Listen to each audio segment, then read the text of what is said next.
Way 31 is learning new details tonight about a Decatur man arrested for home repair fraud, his alleged business, and his past.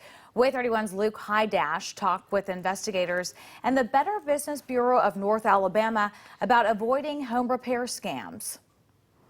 Sometimes it's unavoidable. You're in a pinch, it's an emergency, and you need a contractor ASAP. But how do you know if that person's legitimate?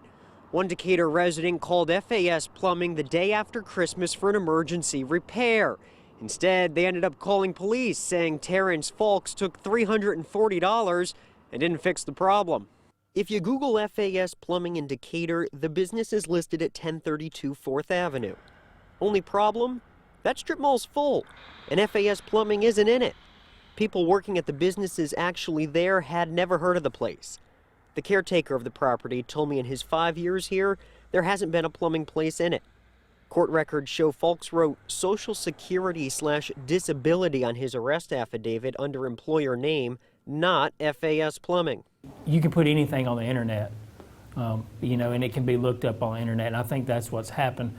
Sometimes maybe if someone would take a little bit of potential victim, hopefully they're not, would take a little bit of time. If you have any questions, contact the Better Business Bureau, do a little bit of research on whomever you're thinking about hiring before making a decision. Try calling FAS Plumbing? The number you are trying to call is not reachable. So what can you do to prevent yourself from being a home repair fraud victim?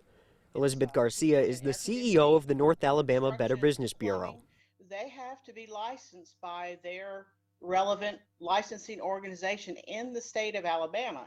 And if they can't provide you proof of that license, then they're really not working legally in the state and in the city. So that's a question that first and foremost, ask if they're licensed. Garcia says it's also important to make sure any contractor you hire is insured and bonded.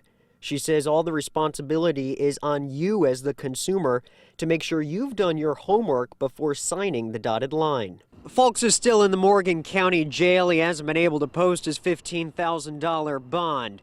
By the way, this isn't the first time he's been in trouble for this. Back in 2018, he was convicted in Lauderdale County for home repair fraud. As part of his plea agreement, he was told never to perform home repair services in the state of Alabama again. In Decatur, Luke Hydash, Way 31 News. Falks has been appointed a public defender in the case. We checked his case in the state database today. No court date has been set yet.